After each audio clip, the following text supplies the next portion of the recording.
Hello everyone, कैसे हैं आप सब। होमवर्क किस किसने नहीं किया? जिसने भी कर लिया है वो मुझे व्हाट्सएप करो। जिसने नहीं किया है, जो कोई प्रॉब्लम आ रही है वो मुझसे पूछ सकता है व्हाट्सएप के थ्रू। चलिए शुरू करते हैं। अब तक हमने क्या क्या पढ़ लिया। हमने चैप्टर 6 स्टार्ट किया था, लाइफ प्रोसेसेस। लाइफ प्रोसेसेस में हमने पढ़ा कि कौन कौन से लाइफ प्रोसेसेस हमें इस चैप्टर में पढ़ने हैं। और सबसे पहले लाइफ प्रोसेस होता क्या है, जो बेसिक फंक्शन है जो आपकी बॉडी परफॉर्म करती है या कोई भी ऑर्गेनिज्म परफॉर्म करता है ताकि वो अपनी लाइफ मेंटेन कर सके, उसे बोलते हैं लाइफ प्रोसेसेस। तो basic functions perform by an organism to maintain its life is termed as life process. उसके बाद क्या है, हमने देखे 4 लाइफ प्रोसेस जो हमें पढ़ने हैं: न्यूट्रिशन, रेस्पिरेशन, ट्रांसपोर्ट और एक्सक्रीशन। बाकी के हम नेक्स्ट चैप्टर्स में पढ़ेंगे, वो हम फर्दर डिटेल में डिस्कस करेंगे नेक्स्ट चैप्टर्स में। उसके बाद आए थे हम न्यूट्रिशन पे। न्यूट्रिशन में सबसे पहले हमने देखा था न्यूट्रिएंट क्या होता है। न्यूट्रिएंट एक ऐसा सब्सटेंस है जो कोई ऑर्गेनिज्म ऑब्टेन करता है अपनी सराउंडिंग में से ताकि वो उसे यूज़ कर सके as a source of energy और हेल्प ले सके उस फूड की, ताकि वो अपनी बॉडी के जितने भी कंस्टिट्यूएंट हैं उन्हें दोबारा से सिंथेसाइज कर सके। उसके बाद हमने देखा था न्यूट्रिशन क्या होता है। न्यूट्रिशन क्या था, intake of nutrients by an organism and utilization of the nutrients. Intake करेगा और उसे यूटिलाइज करेगा। तो अब तक हमने देखा था न्यूट्रिशन देख लिया, न्यूट्रिएंट देख लिया, लाइफ प्रोसेस देख लिए। उसके बाद हमने देखे थे मोड ऑफ न्यूट्रिशन, 2 थे, ऑटोट्रॉपिक और हेटरोट्रॉपिक। ऑटोट्रॉपिक कौन से थे, जिसमें एक ऑर्गेनिज्म अपना फूड खुद बना रहा है with the help of inorganic materials जैसे कार्बन डाइऑक्साइड और water in the presence of sunlight. Autotrophic mode of nutrition में क्या होगा, ऑर्गेनिज्म अपना खाना खुद बनाएगा with the help of inorganic materials such as carbon dioxide, water in the presence of sunlight. अब जो ऑर्गेनिजम्स अपना खाना खुद बनाते हैं उन्हें क्या बोल दिया था हमने, ऑटोट्रॉप्स। ये रहा, organisms which make their own food from inorganic substances present in the environment are called autotrophs. इसी का ऑपोजिट हेट्रोट्रॉप्स। जहाँ ऑटोट्रॉप्स अपना खाना खुद बनाते हैं, हेट्रोट्रॉप्स किसी और एनिमल या प्लांट पे डिपेंड होता है अपने खाने के लिए, वो अपना खाना खुद नहीं बनाता। तो हेट्रोट्रॉपिक मोड ऑफ न्यूट्रिशन में ऐसे ऐसे ऑर्गेनिजम्स आएंगे जो अपना खाना खुद नहीं बनाते, उन्हें क्या बोलेंगे, हेट्रोट्रॉप्स। ठीक है। उसके बाद हमने देखा था टाइप्स ऑफ हेट्रोट्रॉपिक न्यूट्रिशन। 3 तरह के हेट्रोट्रॉपिक न्यूट्रिशन थे, सेप्रोफिटिक, पैरासिटिक, होलोजोइक। सेप्रोफिटिक में क्या था, वो फीड कर रहे थे डेड एंड डिकेड ऑर्गेनिजम्स पे। Example of saprophytes are bread mould, yeast और मशरूम। उसके बाद हमने देखा था पैरासिटिक न्यूट्रिशन, ऐसे ऑर्गेनिज्म जो लिविंग ऑर्गेनिजम्स पे फीड करते हैं और बदले में उन्हें कोई बेनिफिट नहीं पहुंचाते, ऐसे ऑर्गेनिजम्स होते हैं पैरासाइट्स। और जिस पे फीड करते हैं वो होता है होस्ट। एग्जाम्पल कस्क्यूटा, प्लाज्मोडियम और राउंड वर्म। उसके बाद हमने पढ़ा था holozoic mode of nutrition. Holozoic mode of nutrition में क्या था, ऑर्गेनिजम्स फीड करते हैं सॉलिड फूड पे, उसे ब्रेक करते हैं। सबसे पहले उसे इंजेस्ट करते हैं, मतलब अंदर लेते हैं, उसके बाद उसे डाइजेस्ट करते हैं, देन एब्जॉर्ब करते हैं। फिर जो अनडाइजेस्टेड फूड है और अनएब्जॉर्ब फूड है वो थ्रू आउट हो जाता है by the process called egestion. Example क्या क्या है, human beings, cat, lion etcetera. इन सब के बाद हमने देखा था कि न्यूट्रिशन इन प्लांट्स कैसा होता है।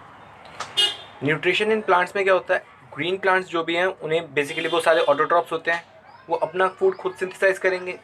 जिस प्रोसेस के थ्रू वो फूड सिंथेसाइज करते हैं उसे बोलते हैं फोटोसिंथेसिस। फोटो का मतलब क्या होता है, लाइट, सिंथेसिस का मतलब टू बिल्ड, मतलब जो खाना प्लांट्स लाइट की हेल्प से बनाते हैं और उस प्रोसेस को पूरे को फोटोसिंथेसिस बोलेंगे। फोटोसिंथेसिस प्रोसेस में होगा क्या, ग्रीन प्लांट्स अपना खाना खुद बनाएंगे with the help of carbon dioxide and water in the presence of chlorophyll and by using sunlight. 4 चीज़ें होंगी, कार्बन डाइऑक्साइड, वाटर को यूज़ करेंगे as a raw material, presence किसकी कंपलसरी है, क्लोरोफिल की, जो ट्रैप क्या करेगी, सनलाइट। इस पूरे प्रोसेस को क्या बोलेंगे, फोटोसिंथेसिस। इसे एक इक्वेशन में लिखा था हमने, 6 carbon dioxide plus 6 water plus light energy by the process of photosynthesis in the presence of chlorophyll. क्या बन रहा है, ग्लूकोज एंड ऑक्सीजन। ये सारी उसकी प्रोसेस थे। जो 3 मेजर पॉइंट याद करने थे वो क्या थे, absorption of sunlight by chlorophyll, conversion of light energy into chemical energy, splitting of water into hydrogen and oxygen, और reduction of carbon dioxide and hydrogen into carbohydrates. एक इम्पॉर्टेंट चीज़ कि जो डेजर्ट प्लांट होते हैं वो रात के टाइम पे कार्बन डाइऑक्साइड इनटेक करते हैं और एक इंटरमीडिएट प्रोडक्ट बना के रख लेते हैं, फिर नेक्स्ट डे सनलाइट की हेल्प से वो फोटोसिंथेसिस कंप्लीट करते हैं। उसके बाद हमने छोटी छोटी चीज़ें देखी कि क्या क्या कंडीशंस नेसेसरी हैं फोटोसिंथेसिस के लिए। 4 थी, sunlight, chlorophyll, carbon dioxide and water. Raw material 2 होते हैं, कार्बन डाइऑक्साइड और वाटर। अब प्लांट्स कार्बन डाइऑक्साइड इनटेक कैसे करते हैं? With the help of stomata which are bounded by the guard cells. जैसे ही उनमें वाटर फ्लो ज़्यादा हो जाता है वो स्वेल अप हो जाते हैं और स्टोमेटल पोर ओपन हो जाता है। जैसे ही वाटर लॉस ज़्यादा होता है वो श्रिंक हो जाते हैं और स्टोमेटल पोर क्लोज हो जाता है। उसके बाद प्लांट्स वाटर कैसे एब्जॉर्ब करते हैं? With the help of roots. अब उसमें क्या होता है? रूट्स में ऑस्मोसिस का प्रोसेस होता है। जाइलम जो है वो वाटर को ट्रांसपोर्ट करता है upwards to the photosynthetic cells which is utilized by later in the process of photosynthesis. अब साइट ऑफ फोटोसिंथेसिस क्या होती है? क्लोरोप्लास्ट। क्लोरोप्लास्ट ही ऐसी जगह है जहाँ पे सारी चीज़ें जाके इकट्ठा होती हैं और फूड बनता है। कार्बन डाइऑक्साइड एयर से स्टोमेटा के थ्रू डिफ्यूज हो रहा है मेसोफिल सेल्स में और लास्ट में रीच कहाँ तक है उसकी? क्लोरोप्लास्ट तक। सिमिलरली वाटर जाइलम वेसल्स के थ्रू मेसोफिल सेल्स तक पहुँच रहा है by the process of diffusion और लास्ट में कहाँ तक पहुँच रहा है? क्लोरोप्लास्ट तक। और ये कि वैक्सी प्रोटेक्टिव लेयर प्रेजेंट होती है जिसे क्या बोलते हैं? Cuticle above and below a leaf which helps to reduce the loss of water. ज़्यादा वाटर लॉस ना हो उसके लिए क्या प्रेजेंट होती है? क्यूटिकल। उसके बाद हमने देखा था nutrition in animals. Animals basically 3 तरीके के पढ़े थे हमने, हर्बीवोर्स, कार्निवोर्स और ओमनिवोर्स। हर्बीवोर्स वो होते हैं जो प्लांट खाते हैं, कार्निवोर्स वो होते हैं जो एनिमल्स पे फीड करते हैं, ओमनिवोर्स जो दोनों खाते हैं। अब उसके बाद हमने वेरियस प्रोसेसेस देखे थे जो कि आपके न्यूट्रिशन एब्जॉर्प्शन में हेल्पफुल होते हैं। सबसे पहले इंजेशन। इंजेशन का मतलब क्या था? Taking in food. डाइजेशन का मतलब था broken down of the food into smaller particles and soluble molecules. उसके बाद एब्जॉर्प्शन, जो डाइजेस्टेड फूड है वो इंटेस्टाइनल वॉल्स में पास होगा और एब्जॉर्ब होगा। उसके बाद क्या था? एसिमिलेशन, उस एब्जॉर्ब फूड का यूटिलाइजेशन होता है वहाँ पे। इजेशन, जो अनडाइजेस्टेड फूड है वो रिमूव आउट हो जाता है। तो ये तो था अब तक जो हमने पढ़ा। उसके बाद आज हम स्टार्ट कर रहे हैं लेक्चर नंबर 3 आज, न्यूट्रिशन इन अमीबा। अमीबा कैसे न्यूट्रिशन एक्वायर करता है वो आज हमने पढ़ना है। अमीबा जो है वो एक यूनिसेलुलर ऑर्गेनिज्म है। Amoeba is an unicellular organism. अब जो ये है फूड मोड ऑफ न्यूट्रिशन कैसा है इसका? मोड ऑफ न्यूट्रिशन है होलोजोइक, मतलब वो 5 प्रोसेसेस इसमें होंगे। कौन कौन से? इंजेशन होगा, डाइजेशन होगा, एब्जॉर्प्शन होगा, एसिमिलेशन होगा और इजेशन होगा। वो 5 प्रोसेस होंगे। अब जो फूड ऑब्टेन करता है उस प्रोसेस का नाम है फेगोसाइटोसिस। जिस प्रोसेस के थ्रू अमीबा फूड एब्जॉर्ब करता है या ऑब्टेन करता है उसे बोलते हैं फेगोसाइटोसिस, जिसका मतलब है सेल फीडिंग। ये नाम फेगोसाइटोसिस याद रखना है, 1 मार्क एमसीक्यू के लिए इंपॉर्टेंट है। अब वेरियस प्रोसेस कौन कौन से इन्वॉल्व है? सबसे पहले था इंजेशन। इंजेशन में क्या होता है? अमीबा के पास कोई माउथ नहीं होता तो वो एक temporary finger like projections form करता है जिसे क्या बोलते हैं? स्यूडोपोडिया, जो कि एनगल्फिंग में हेल्प करती है फूड की with the formation of food vacuole. जिस फूड वैक्यूल के क्या बोलते हैं? Temporary stomach. सर समझ नहीं आया कुछ? बेटा इधर देखो, जैसे ये अमीबा है, अमीबा के पास कोई भी माउथ नहीं होता तो फिर क्या करता है वो?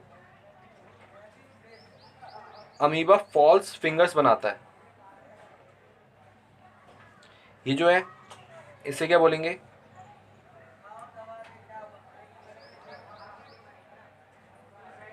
स्यूडोपोडिया। अब ये जो फॉल्स फिंगर्स हैं इसके थ्रू जो फूड है वो एंटर करता है। जैसे ये फूड है, जैसे ये एंटर करेगा एक फूड वैक्यूल बना लेगा।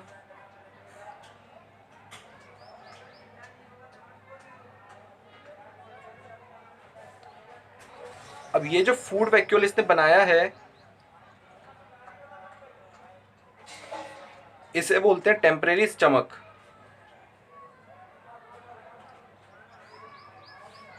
तो 2 चीज़ें, अमीबा के पास माउथ नहीं होता, वो फॉल्स फिंगर्स बनाता है जिसे बोलते हैं स्यूडोपोडिया। इसकी हेल्प से वो एनगल्फ करता है और जो फूड वैक्यूल बनता है उस टाइम पे उसे क्या बोलते हैं? Temporary stomach. अब समझ आया कुछ? बेटा बार बार रिवाइज करोगे समझ आ जाएगा, कोई बात नहीं। आओ, इंजेक्शन में क्या हो रहा था? अमीबा के पास कोई माउथ नहीं है, अमीबा हैज़ नो माउथ और a fixed place for injection of food. उसके बाद क्या था, when a food particle comes near the amoeba then it ingests the food particles by forming temporary finger like projection, जिसे क्या बोलते हैं, pseudopodia. The food is engulfed with the little surrounding water to form a food vacuole. जो food engulf किया है उसके चारों तरफ एक वाटर लेयर आ जाती है जिसे क्या बोलते हैं, फूड वैक्यूल, जिसे हम क्या कंसीडर करते हैं, टेम्परेरी स्टमक। इंजेक्शन में क्या क्या इन्वॉल्व था, अमीबा के पास माउथ नहीं है, वो फॉल्स फिंगर्स लाइक प्रोजेक्शंस बनाएगा जिसे बोलेंगे स्यूडोपोडिया। फूड एनगल्फ करेगा, उसके चारों तरफ एक वाटर की लेयर बनेगी जिसे क्या बोलेंगे, फूड वैक्यूल। उसका दूसरा नाम क्या है, टेम्परेरी स्टमक। उसके बाद दूसरा प्रोसेस है डाइजेशन। डाइजेशन में क्या होता है, सर्टेन एंजाइम्स जो है वो साइटोप्लाज्म रिलीज करता है। The enzymes from surrounding cytoplasm enters into the food vacuole. जो फूड वैक्यूल बना है, जो ये फूड वैक्यूल बना है, इसके अंदर सर्टेन एंजाइम्स एंटर होंगे। एंजाइम्स एंटर होंगे, फिर क्या होगा, the enzymes from surrounding cytoplasm enter into the food vacuole and break down the food into small and soluble molecules. फिर वो उस फूड को जो अमीबा ने एनगल्फ किया है उसे ब्रेक करेंगे स्मॉलर पार्टिकल्स में। बच्चे कह रहे हैं सर इतना छोटा तो फूड है और कितना ब्रेक करेंगे, बेटा वो उसके हिसाब से देखो ना, अमीबा के हिसाब से तो उसे ब्रेक करना पड़ेगा क्योंकि वो सिंगल सेलुलर ऑर्गेनिज्म है, तो उसे ब्रेक करेंगे स्मॉल पार्टिकल्स में with the help of chemical reactions. फिर thus digestion in amoeba takes place inside the food vacuole due to which the food dissolves. Digestion कहाँ पे हो रहा है अमीबा में, फूड वैक्यूल के अंदर, जिसकी वजह से फूड क्या हो जाता है, डिसॉल्व हो जाता है। डाइजेशन दोबारा, एंजाइम्स आते हैं साइटोप्लाज्म में से फूड वैक्यूल के अंदर जो उसे ब्रेक करते हैं स्मॉलर पार्टिकल्स और सॉल्युबल मॉलिक्यूल्स में बाय केमिकल रिएक्शंस। अमीबा का डाइजेशन प्रोसेस कहाँ पे हुआ, अमीबा का डाइजेशन हुआ फूड वैक्यूल के अंदर और फूड कैसा हो गया, डिसॉल्व फॉर्म में। अब डाइजेशन हो गया, डाइजेशन के बाद क्या होना है, एब्जॉर्प्शन। एब्जॉर्प्शन में क्या होगा, the digested food present in the food vacuole of amoeba is absorbed directly into the cytoplasm. जो फूड डाइजेस्ट हुआ वो डायरेक्टली एब्जॉर्ब हो जाता है साइटोप्लाज्म में bye the process called diffusion, और जो फूड वैक्यूल है वो डिसअपियर हो जाता है। एब्जॉर्प्शन में क्या हुआ, जो फूड डाइजेस्ट हुआ था वो एब्जॉर्ब हो जाता है directly in the cytoplasm bye the process called diffusion, और जो फूड वैक्यूल है वो गायब हो जाएगा। अब तीन प्रोसेस पढ़े हमने, इंजेक्शन पढ़ा, डाइजेशन पढ़ा और एब्जॉर्प्शन पढ़ा। इंजेक्शन में क्या था, अमीबा के पास कोई अपना माउथ नहीं है तो वो temporary fingers like projection form करता है जिसे बोलते हैं स्यूडोपोडिया, जो उसकी फूड एनगल्फिंग में हेल्प करेगा। फिर जो फूड एनगल्फ करेगा उसके चारों तरफ एक लेयर बन जाएगी वाटर की जिसे बोलेंगे फूड वैक्यूल, और क्या बोलते हैं उसे, टेम्परेरी स्टमक। फिर जो ये फूड वैक्यूल है इसके अंदर certain cytoplasmic enzymes add on हो जाएंगी जिसकी वजह से वो जो फूड है वो ब्रेक होगा स्मॉलर पार्टिकल्स और सॉल्युबल मॉलिक्यूल्स में by the chemical processes, chemical reactions. और डाइजेशन कंप्लीट कहाँ पे होगा, फूड वैक्यूल के अंदर। फिर एब्जॉर्प्शन होगा directly into the cytoplasm of the amoeba cell by diffusion. After absorption of food the food vacuole disappears. तो ये तीन प्रोसेस समझ आए, आगे देखते हैं। अब फूड जो है वो एब्जॉर्ब हो गया, एब्जॉर्प्शन के बाद क्या होता है, एसिमिलेशन। एसिमिलेशन में क्या होता है, जो एब्जॉर्ब्ड फूड है वो यूज़ करते हैं हम वेरियस प्रोसेसेस में, जैसे a part of food absorbed in amoeba cell is used to obtain energy. सबसे पहले तो एनर्जी ऑब्टेन करने के लिए पहला फोरमोस्ट काम है एनर्जी ऑब्टेन करना थ्रू रेस्पिरेशन। रेस्पिरेशन की वजह से हमें एनर्जी मिलती है, वो हम पढ़ेंगे रेस्पिरेशन में कैसे मिलती है। The remaining part of the absorbed food is used to make the part of the amoeba cell which lead to the growth of the amoeba. अब जो कुछ पार्ट तो हमने यूज़ कर लिया as a to obtain energy, अब जो कुछ एब्जॉर्ब्ड फूड बचा है वो अमीबा यूज़ करेगा किस में, अपने पार्ट्स जनरेट करने में, और जो हेल्प करेंगे उसकी ग्रोथ में। फर्दर वो क्या करेगा, रिप्रोडक्शन। रिप्रोडक्शन में क्या होगा, डिवाइड हो जाएगा दो डॉटर सेल्स में। समझ आया। एसिमिलेशन में क्या होगा, जो फूड एब्जॉर्ब है वो कुछ फूड एनर्जी ऑब्टेन करने में हेल्प करेगा और दूसरा बाकी बॉडी पार्ट्स जनरेट करने में जो हेल्प करेगा उसकी ग्रोथ में। फर्दर वो रिप्रोड्यूस करेगा और दो डेट्रासॉल्स में डिवाइड हो जाएगा। Last is egestion. अब जो अनएब्जॉर्ब्ड फूड बचा है वो एक्सक्रीट आउट भी करना है। अमीबा के पास कोई फिक्स प्लेस तो है नहीं रिमूवल के लिए भी, तो अनडाइजेस्टेड उसके बाद सेल मेम्ब्रेन, जब भी कोई ज़्यादा एक्स्ट्रा वेस्ट हो जाता है उसकी बॉडी के अंदर तो किसी एक जगह से सेल मेम्ब्रेन रप्चर हो जाती है और अनडाइजेस्टेड फूड जो है वो बाहर निकल जाता है और उसके बाद वो दोबारा सेल मेम्ब्रेन को रीजनरेट कर लेता है। यहाँ तक समझ आया? तो न्यूट्रिशन इन अमीबा में 5 स्टेप्स इन्वॉल्व। सबसे पहले तो इस प्रोसेस को क्या बोलते हैं? फेगोसाइटोसिस। उसके बाद 5 स्टेप्स इन्वॉल्व हैं। Ingestion, taking in food, digestion, break down of food into the smaller particles, absorption of food directly into the cytoplasm by the process diffusion, assimilation, utilization of food to obtain energy and forming the remaining parts of the body and which helps in the growth, egestion, excrete out of the solid waste. उसके बाद एक organism और है paramecium.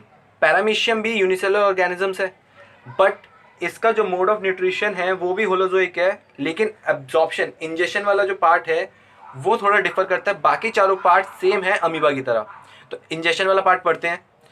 Unicellular organism है, कहाँ रहता है ये? वाटर में। अब इसके पास हेयर लाइक स्ट्रक्चर्स होते हैं जिसे क्या बोलते हैं? सीलिया, जो इसकी हेल्प करते हैं फूड को स्वीप करने में उसके माउथ तक।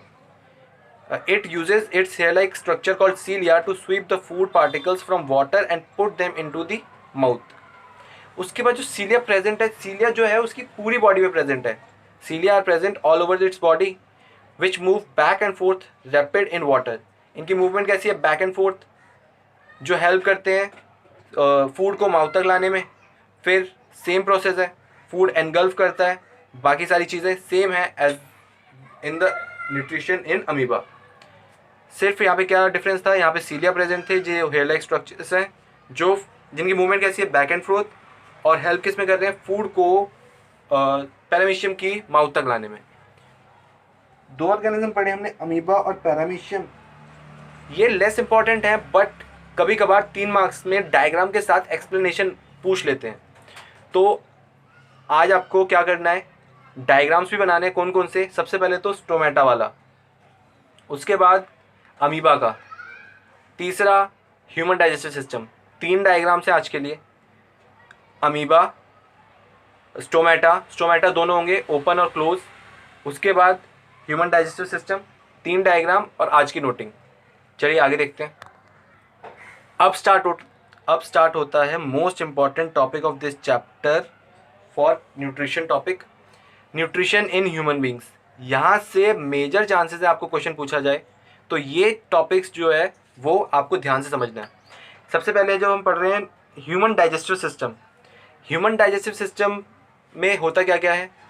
Consist of alimentary canal plus associated glands. एक एलिमेंट्री कैनाल है, उसके साथ कुछ ग्लैंड्स हैं। इसमें ऑर्गन कौन कौन से इंक्लूडेड है? माउथ, ईसोफेगस का दूसरा नाम food pipe, stomach, small intestine, large intestine.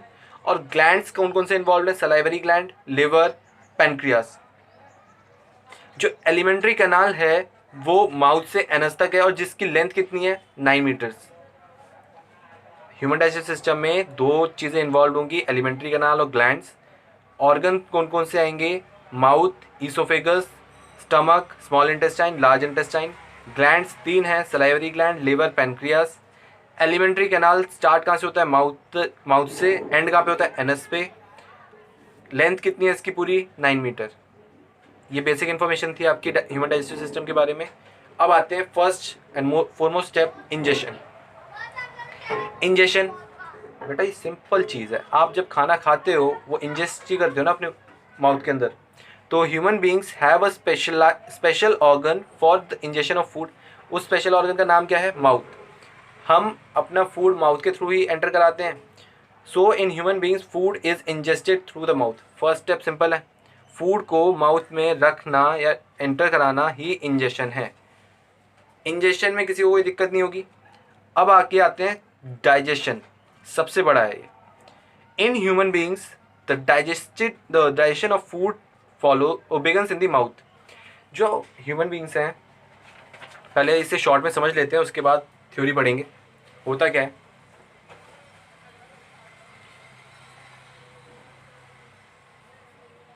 Mouth में फूड एंटर करेगा, माउथ में। माउथ में प्रेजेंट है salivary gland.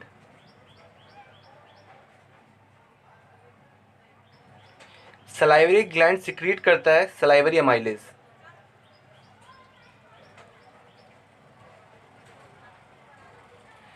Salivary amylase food पे एक्ट करता है और डाइजेस्ट करना शुरू करता है स्टार्च को,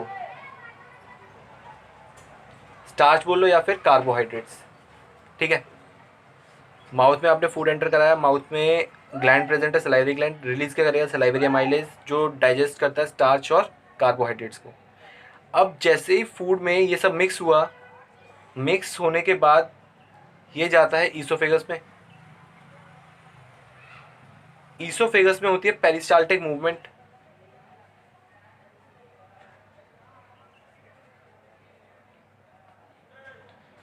पेरिस्टाल्टिक मूवमेंट की वजह से वो ईसोफेगस से ट्रांसफर हो जाता है स्टमक में। स्टमक में एक ग्लैंड प्रेजेंट होता है, गैस्ट्रिक ग्लैंड।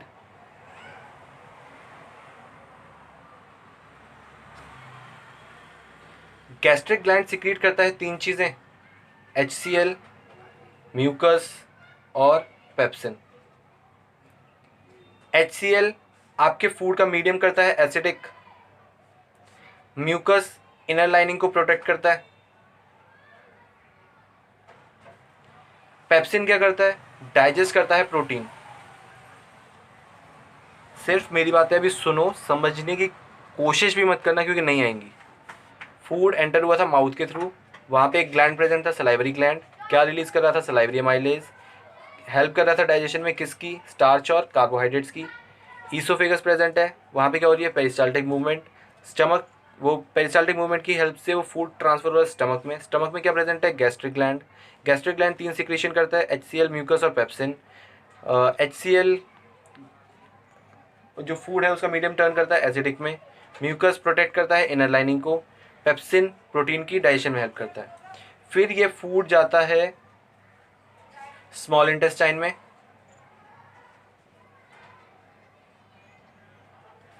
स्मॉल इंटेस्टाइन में जब ये फूड जाएगा, स्मॉल इंटेस्टाइन में सिक्रीशंस ऐड होते हैं, कहाँ से आके, लिवर और पैनक्रियास।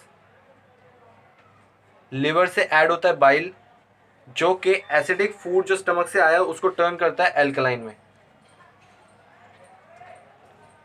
पैनक्रियास से ऐड होते हैं पैनक्रियाटिक जूसेस। पैनक्रियाटिक जूस में 3 चीजें होती हैं, लाइपेज, अमाइलेज और ट्रिप्सिन। लाइपेज, अमाइलेज और ट्रिप्सिन के अलग अलग फंक्शन है। ट्रिप्सिन डाइजेस्ट करता है प्रोटीन, अमाइलेज डाइजेस्ट करता है कार्बोहाइड्रेट्स, लाइपेज डाइजेस्ट करता है फैट। इसमें स्मॉल इंटेस्टाइन के सर्टेन सिक्रीशंस भी ऐड होते हैं, फिर ये फर्दर कन्वर्ट हो जाते हैं, फैट कन्वर्ट होता है आपका फैटी एसिड्स में, कार्ब कन्वर्ट होते हैं ग्लूकोज में, प्रोटीन कन्वर्ट होता है अमीनो एसिड्स में।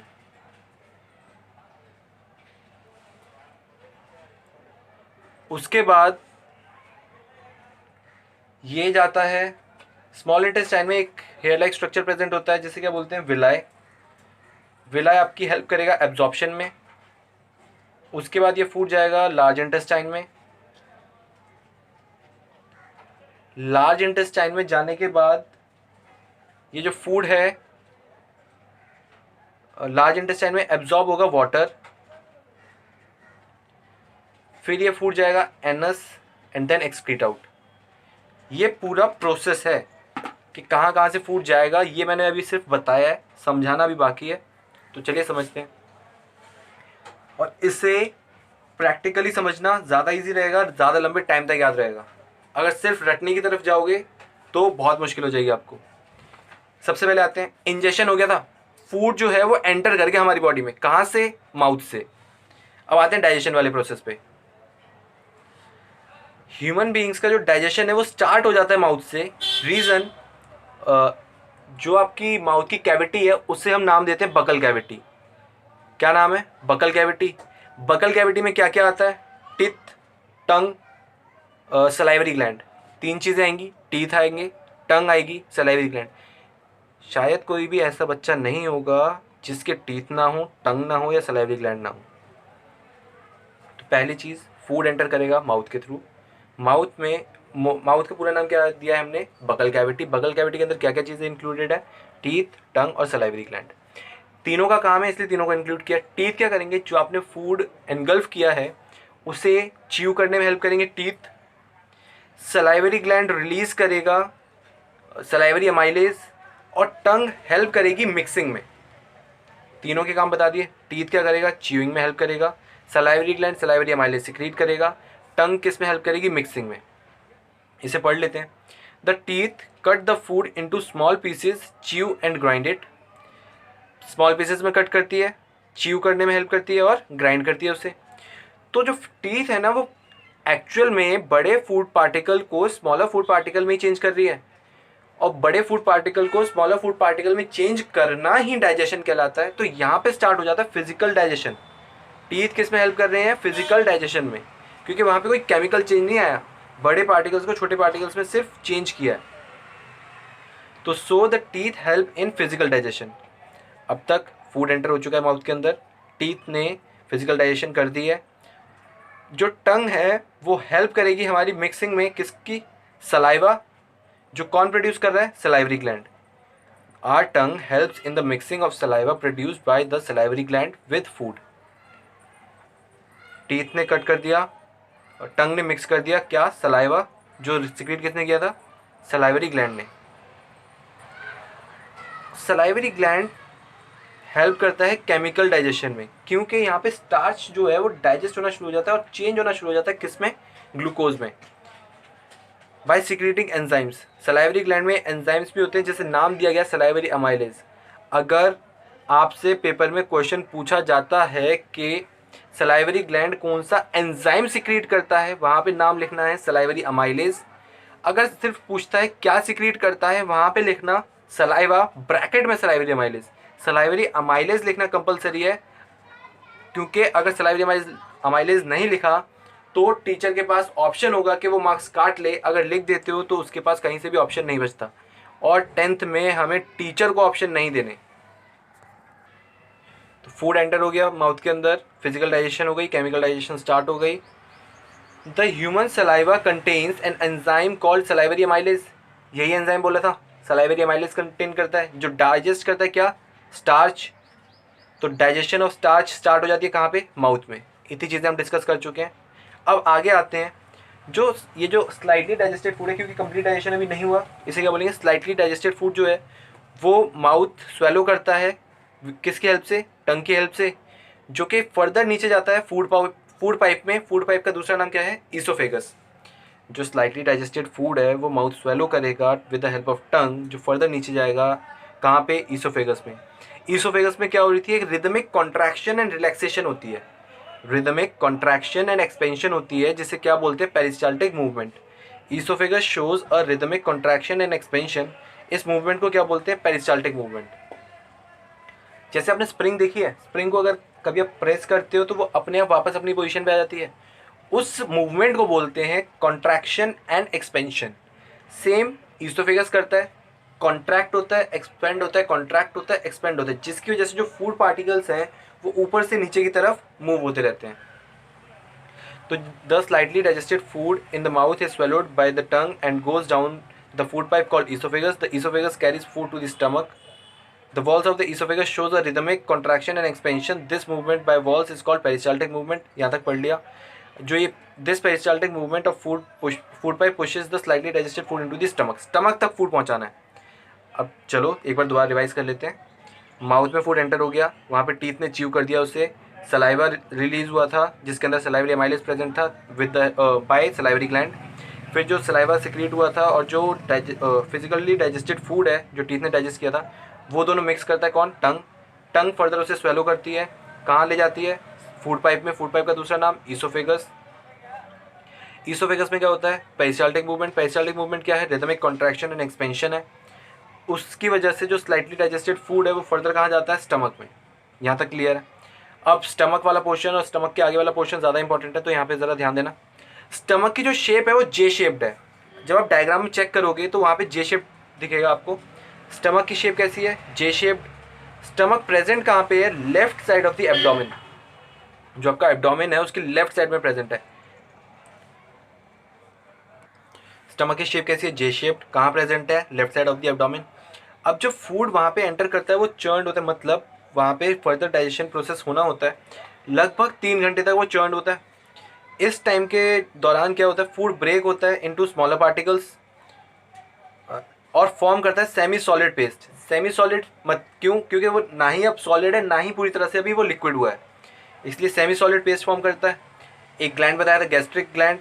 गैस्ट्रिक ग्लैंड क्या सिक्रेट करता है, गैस्ट्रिक जूसेस। गैस्ट्रिक ग्लैंड का यहाँ पे नाम नहीं दिया उन्होंने, क्या बोला, directly walls of the stomach. तो जो वॉल्स ऑफ द स्टमक हैं वो क्या सिक्रेट करेंगे, गैस्ट्रिक जूसेस। गैस्ट्रिक जूसेस में 3 चीज़ें होंगी, HCl मतलब हाइड्रोक्लोरिक एसिड, एंजाइम कौन सा होगा, पेप्सिन, और क्या होगा, म्यूकस। तीनों के फंक्शन आपको बताए थे।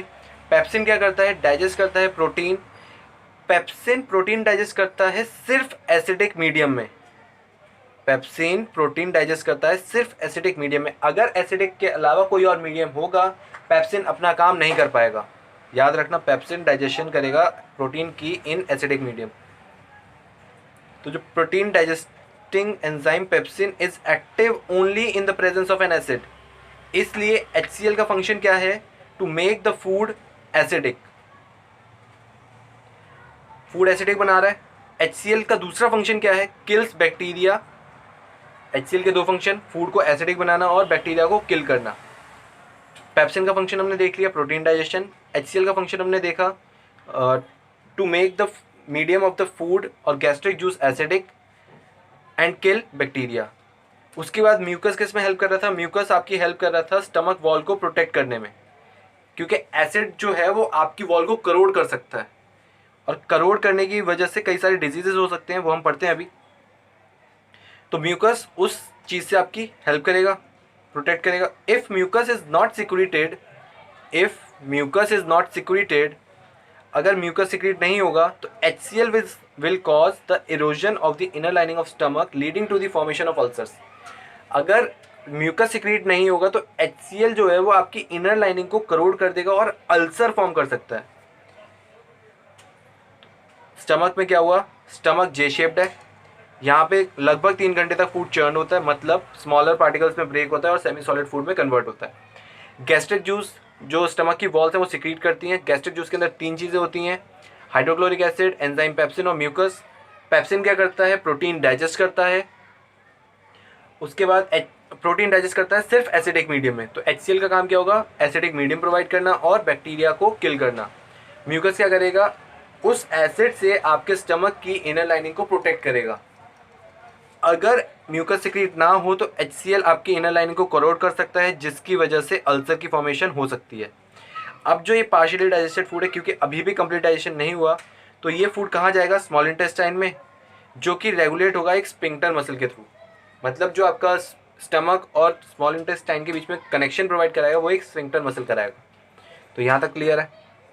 इसके बाद हम आते हैं स्मॉल इंटेस्टाइन में। स्मॉल इंटेस्टाइन आपके एलिमेंट्री कैनाल का सबसे लार्जेस्ट पार्ट है। पूरे एलिमेंट्री कैनाल की लेंथ थी 9 मीटर और सिर्फ अकेले स्मॉल इंटेस्टाइन की लेंथ है 6.5 मीटर। तो आप इसे समझ सकते हैं, ऑलमोस्ट 2/3 पार्ट कौन कवर करता है, स्मॉल इंटेस्टाइन। लार्जेस्ट पार्ट है, लेंथ दे रखी है 6.5 मीटर।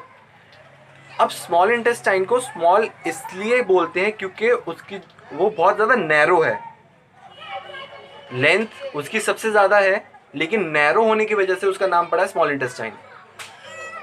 स्मॉल इंटेस्टाइन वो जगह है जहाँ पे कंप्लीट डाइजेशन होगी। अब स्मॉल इंटेस्टाइन में 2 ग्लैंड्स के सिक्रीशन ऐड हो रहे थे। Receives the secretion from 2 glands, that is liver and pancreas. Liver से जो आता है उसका नाम क्या है, बाइल। बाइल का कलर होता है ग्रीनिश येलो। बाइल का कलर कैसा है, ग्रीनिश येलो। बाइल स्टोर होता है गॉल ब्लैडर में। बाइल स्टोर होता है गॉल ब्लैडर में। बाइल एक एल्कलाइन लिक्विड है जो सॉल्ट्स कंटेन करता है, जिन सॉल्ट्स की हेल्प से इमल्सिफिकेशन ऑफ फैट्स होता है, इमल्सिफिकेशन और ब्रेकडाउन ऑफ फैट। बाइल कैसा है, एल्कलाइन है, उसके अंदर सर्टेन सॉल्ट्स होते हैं जो इमल्सिफिकेशन ऑफ फैट में हेल्प करते हैं। तो बाइल के 2 फंक्शन है। सबसे पहला function, make the acidic food alkaline, और दूसरा bile salt break the fat present in the food. Bile के कंटेक्स्ट में क्या क्या चीज़ें, लिवर बाइल सिक्रीट करेगा, स्टोर होगा गॉल ब्लैडर में।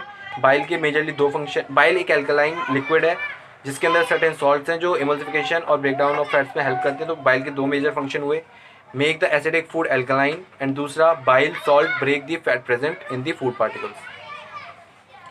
बाइल के कंटेक्स्ट में इतनी चीज़ें। उसके बाद आता है पेनक्रियास। पेनक्रियास जो है वो पेनक्रियाटिक जूसेस सिक्रीट करेगा। पेनक्रियाटिक जूसेस में क्या क्या होगा, digestive enzymes, pancreatic amylase, trypsin and lipase. तो जो अमाइलेज है वो ब्रेक करता है स्टार्च को, ट्रिप्सिन ब्रेक करता है प्रोटीन को और लाइपेज ब्रेक करता है इमल्सिफाइड फैट्स को। दोबारा, अमाइलेज ब्रेक करेगा स्टार्च को, ट्रिप्सिन ब्रेक करेगा प्रोटीन को और लाइपेज ब्रेक करेगा इमल्सिफाइड फैट को। अब यहाँ तक होने के बाद जो स्मॉल इंटेस्टाइन है उसके फर्दर कुछ सिक्रीशंस होते हैं, इंटेस्टाइनल जूसेस, जो डाइजेशन कंप्लीट करते हैं।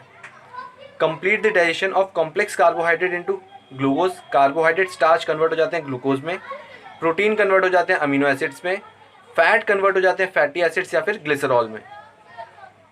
तो ये था डाइजेशन वाला process. In this way the process of digestion converts the large and insoluble molecule into small water soluble molecules.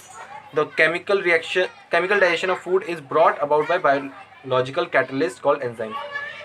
Enzymes जो हैं वो सिर्फ आपकी डाइजेशन को कंप्लीट करने में हेल्प करते हैं, उनका रेट ऑफ रिएक्शन बढ़ाते हैं, इसलिए उन्हें क्या बोलते हैं, बायोलॉजिकल कैटलिस्ट। कैटलिस्ट क्या होते हैं, जब हम केमिस्ट्री स्टार्ट करेंगे उसमें डिटेल में पढ़ेंगे। अभी के लिए आपको क्या याद रखना है, बायोलॉजिकल कैटलिस्ट कौन है, एंजाइम्स। सर्टेन फैक्ट्स याद रखने। अब दोबारा एक बार स्टार्ट करते हैं। माउथ की हेल्प से आपने फूड इंजेस्ट किया। माउथ का दूसरा नाम बकल कैविटी। क्या क्या प्रेजेंट है वहाँ पे, टीथ, टंग और सलाइवरी ग्लैंड। टीथ क्या करता है, जो फूड पार्टिकल आपने माउथ के अंदर एंटर कराया है उसे ब्रेक करता है, उसे च्यू करता है और उसे फिजिकल डाइजेशन कंप्लीट करता है वहाँ पे। उसके बाद आपके माउथ के अंदर सलाइवरी ग्लैंड सलाइवा रिलीज करता है जिसमें सलाइवरी अमाइलेज प्रेजेंट होता है और टंग उसे मिक्सअप करती है विद द फूड और वहाँ पे डाइजेशन स्टार्ट हो जाता है किसका, स्टार्च का।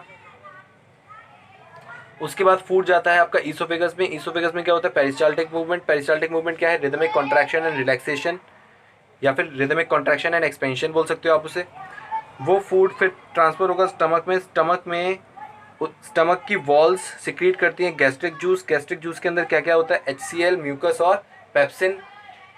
HCl क्या करता है, फूड को एसिडिक मीडियम प्रोवाइड करता है और बैक्टीरिया को किल करता है। म्यूकस क्या करता है, जो इनर लाइनिंग है उसे प्रोटेक्ट करता है, किससे, HCl से। अगर म्यूकस सिक्रीट ना हो तो HCl जो है वो आपकी इनर लाइनिंग को करोड कर देगा जिसकी वजह से अल्सर भी फॉर्म हो सकता है। और पेप्सिन जो है वो एसिडिक मीडियम में प्रोटीन डाइजेस्ट करती है।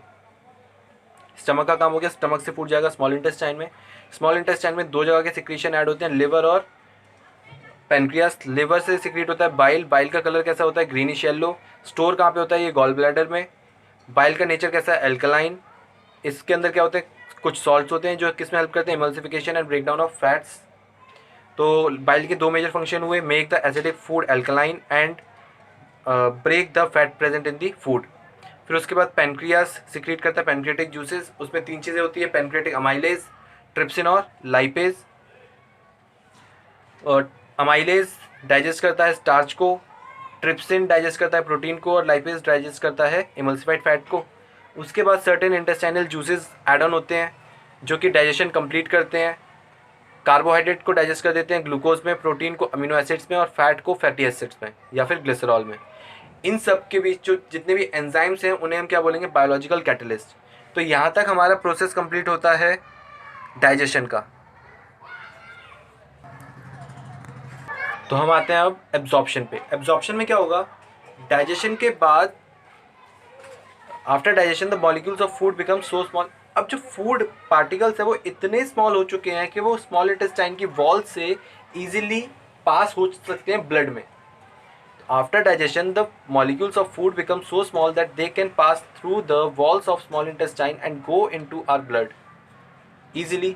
अब जो स्मॉल इंटेस्टाइन में एब्जॉर्प्शन में हेल्प करते हैं फिंगर लाइक प्रोजेक्शंस, जिनका नाम क्या है, villi, tiny finger like projections called villi, जो स्मॉल इंटेस्टाइन का सरफेस एरिया इंक्रीज कर देते हैं, increases the surface area of small intestine, ताकि रैपिड एब्जॉर्प्शन हो सके डाइजेस्टेड फूड का। तो एब्जॉर्प्शन में क्या होगा, स्मॉल इंटेस्टाइन में जो फूड गया है वो इतना स्मॉल हो चुका है अब कि वो इजीली ट्रांसफ़र हो सकता है स्मॉल इंटेस्टाइन से ब्लड में। अब उसे एब्जॉर्ब करने के लिए फिंगर लाइक प्रोजेक्शंस प्रेजेंट है, millions of finger like projections called villi, जो कि इंक्रीज करती हैं surface area of small intestine ताकि रैपिड एब्जॉर्प्शन हो सके। एब्जॉर्प्शन में सिर्फ इतना ही है कि फूड एब्जॉर्ब होगा, ट्रांसफ़र हो जाएगा वो ब्लड में। उसके बाद आता है एसिमिलेशन। एसिमिलेशन क्या है, जो फूड ट्रांसफ़र हुआ है अभी ब्लड में, the blood carries digested food and dissolve food to all the parts of the body. उस फूड को पूरी बॉडी में सर्कुलेट कराना, क्योंकि एनर्जी आपकी पूरी बॉडी को चाहिए, किसी एक पर्टिकुलर पार्ट को नहीं चाहिए, तो पूरी बॉडी में सर्कुलेट कराता है, जिसकी वजह से जो एसिमिलेटेड फूड है वो हेल्प करता है बॉडी सेल्स को ताकि वो एनर्जी ऑब्टेन कर सके, और ग्रोथ और रिपेयर में भी हेल्प करता है बॉडी की। जो आपका डाइजेस्टेड फूड है वो इमीडिएटली यूज़ नहीं होता, वो स्टोर होता है लिवर में जाके कार्बोहाइड्रेट की फॉर्म ग्लाइकोजन में। जो फूड डाइजेस्ट हुआ है वो इमीडिएटली यूटिलाइज नहीं होगा, वो स्टोर होगा आपका लिवर में जाके in the form of glycogen. उसके बाद इजेशन, सिंपलेस्ट, जो अनडाइजेस्टेड फूड है वो पास होगा स्मॉल इंटेस्टाइन से लार्ज इंटेस्टाइन में। लार्ज इंटेस्टाइन में जितना भी एक्सेस वाटर है वो एब्जॉर्ब हो जाएगा। फिर वो जो अनडाइजेस्टेड फूड है वो स्टोर होगा रेक्टम में, और जैसे ही प्रेशर क्रिएट होता है वो एक्सक्रीट आउट हो जाता है एनस से। एनस से जो food undigested food particles release हुए हैं फीसेस और स्टूल के फॉर्म में, उस पूरे प्रोसेस को क्या बोलेंगे, इजेशन। तो अभी के लिए इतना ही। नेक्स्ट क्लास में हम पढ़ेंगे रेस्पिरेशन के बारे में। आज का होमवर्क क्या है, जितने भी रिमेनिंग क्वेश्चंस हैं आपके असाइनमेंट के वो सारे करने हैं, प्लस एमसीक्यू भी करने हैं आपको। 3 डायग्राम बोले आज बनाने के लिए, दैट इज़ डाइजेस्टिव सिस्टम का डायग्राम, प्लस स्टोमेटा के डायग्राम, प्लस अमीबा का डायग्राम। तो ये सारा होमवर्क करके आपको मुझे व्हाट्सअप करना है, और अगर कोई भी क्वेरी होती है आप मुझे व्हाट्सअप के थ्रू पूछ सकते हो। Bye bye, see you. और हाँ, होमवर्क ज़रूर करा करो, क्योंकि 10th आपकी है, मेरी हो चुकी है। मैंने लास्ट क्लास में भी बोला था, होमवर्क ना करना आपके ऊपर भारी पड़ सकता है। अगर आपको वही 33 मार्क्स लाने हैं तो मत करना, कोई दिक्कत नहीं है। अगर आपका टारगेट है 90+ का तो होमवर्क करना कंपलसरी है। बाकी आपकी मर्ज़ी है, आपका करियर है, आपका फ्यूचर है।